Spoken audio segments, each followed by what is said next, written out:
Imagine this. It's 1994. You are 7 years old. Your parents just told you that tonight you are going to Chuck E. Cheese. And in that moment, nothing else in the entire world matters. Not school, not homework, not dinner, just Chuck E. Cheese, the flashing lights, the arcade games, the pizza. And that giant, singing animatronic mouse telling you this is the greatest place on earth. For an entire generation, Chuck E. Cheese was not just a restaurant. It was an experience, a destination, a memory you carried into adulthood. So how did a brand that powerful, that emotional, that deeply woven into the childhoods of millions end up filing for bankruptcy? That is exactly what we are going to find out today. Because the story of Chuck E. Cheese is not just about a pizza chain that struggled. It is a story about what happens when a brand stops evolving and the world moves on without it. Let's go back to where it all started. Origin 1977, the year is 1977. Atari was dominating living rooms. Star Wars was conquering cinema. And a man named Nolan Bushnell, the same visionary who co-founded Atari, had a wild idea. What if you combined a restaurant with an arcade? What if you made dining out an event for families, not just a meal? He opened the first Chuck E. Cheese's Pizza Time Theater in San Jose, California. And the concept was unlike anything the world had seen before. Kids could eat pizza and then immediately spend hours playing arcade games, winning tickets, and redeeming those tickets for prizes. Parents got a place to sit, relax, and let their children burn energy in a safe, controlled environment. It was genius. Pure, simple, brilliant genius. By the early 1980s, Chuck E. Cheese locations were spreading across America. The brand became synonymous with birthday parties, school celebrations, and family weekends.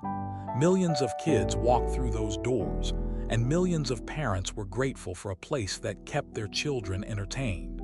Here is my question for you, and I genuinely want to know your answer in the comments. Do you have a Chuck E. Cheese memory? A birthday party, a weekend trip, a moment with your family? Tell me below. Because the emotional connection people have with this brand is one of the most fascinating parts of this entire story. But here is where the story starts to turn. The shift, 1990s through the 1980s and into the 1990s, the business model was working. The formula was simple: pizza plus arcade games plus a family-friendly environment. And for a long time, that formula did not need to change because nothing else was competing with it. Then the 1990s hit, and the world started shifting in ways Chuck E. Cheese was not ready for. Home gaming consoles became more powerful and more affordable. The Sega Genesis, the Super Nintendo, the PlayStation. Suddenly, the reason kids begged their parents to drive to Chuck E. Cheese, the arcade games, was becoming available in their bedrooms. Why would a 12-year-old want to go out and spend tokens on a single game when they could play something far more advanced at home, for free? Chuck E. Cheese's core competitive advantage, the arcade experience, was being dismantled, piece by piece, by technology it had no way to control. And this is the moment that defines the entire second chapter of this story. Because when a business faces a disruption this significant, it has two choices. It can evolve aggressively, or it can hold on and hope the world slows down. Chuck E. Cheese chose to hold on. If you are subscribed to The Big Move, you already know that the brands that survive disruption are always the ones that reinvent themselves before they are forced to. If you are not subscribed yet, do it right now, because the stories we cover here will completely change how you think about business. Slow decline, 2000s now, to be fair. Chuck E. Cheese did not ignore its problems entirely. In the late 1990s and early 2000s, the company made updates. They renovated locations. They upgraded some of their games. They leaned into the Ticketan prize redemption model, which was still something kids enjoyed in a physical space. But these were surface-level changes. They were cosmetic. The fundamental experience, the reason a family would choose Chuck E. Cheese over every other option for their Saturday afternoon, was not being reimagined. it was being maintained. And there is a massive difference between maintenance and reinvention. Meanwhile, the competition was getting sharper. Indoor trampoline parks like Sky Zone were exploding in popularity. Entertainment concepts like Dave and Buster's were offering the same arcade plus food model but targeting adults, and doing it with a sleek, modern feel. Children's birthday party options were multiplying, and the internet was opening up a world of digital entertainment that no physical location could compete with on a pure content level.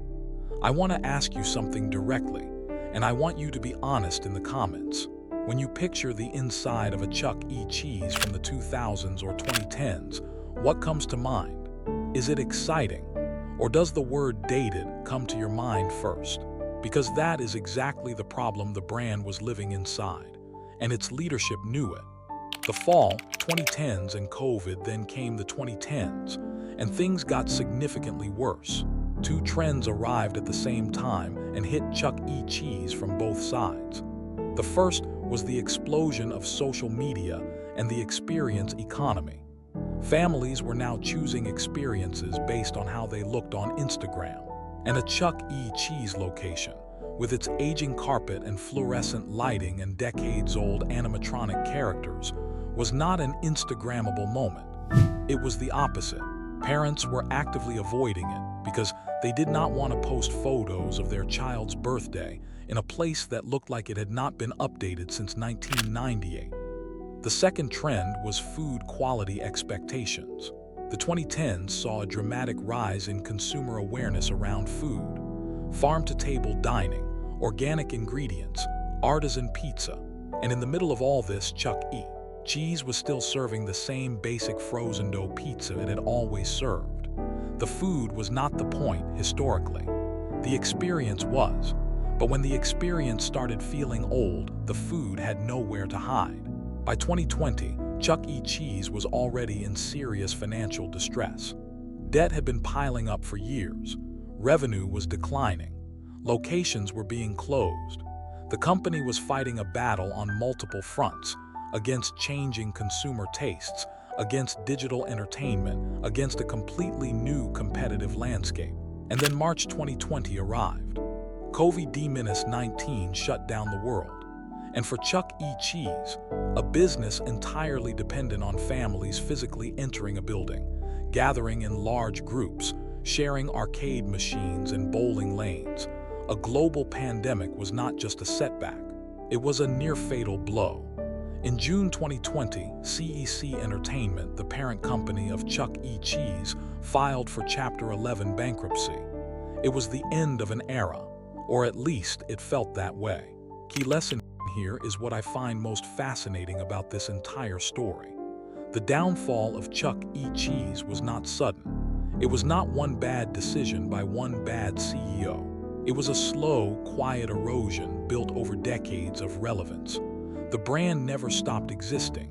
It just stopped mattering. And that is the most dangerous kind of corporate death, because it happens without a single dramatic moment.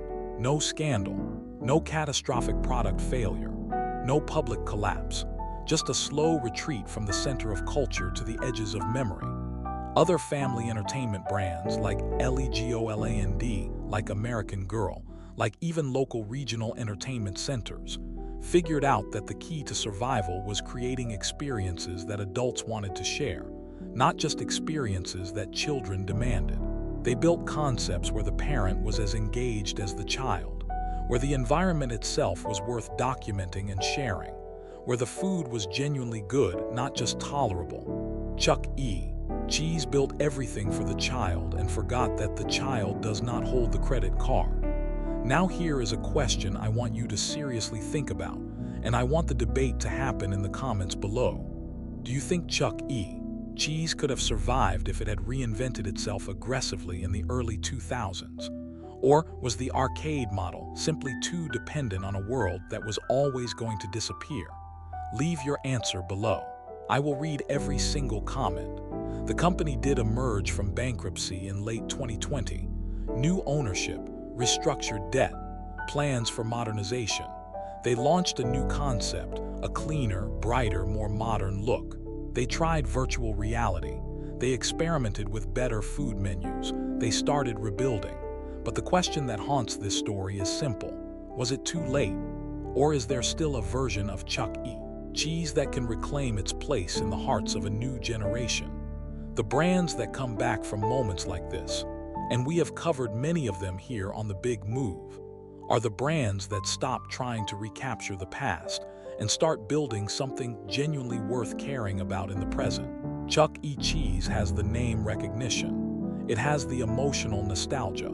It has the infrastructure. What it needs is the courage to truly reinvent itself, not just renovate its lobbies, but rethink its entire reason for existing. Whether it does that in time is a story still being written. And if you want to follow that story, and the stories of every brand that rises, falls, and fights to come back, then subscribe to The Big Move right now. Because the next brand we are covering went through something even more dramatic than this. A company that was once the most recognized name in its entire industry, and then vanished almost overnight. You do not want to miss it. Hit subscribe, the story is coming.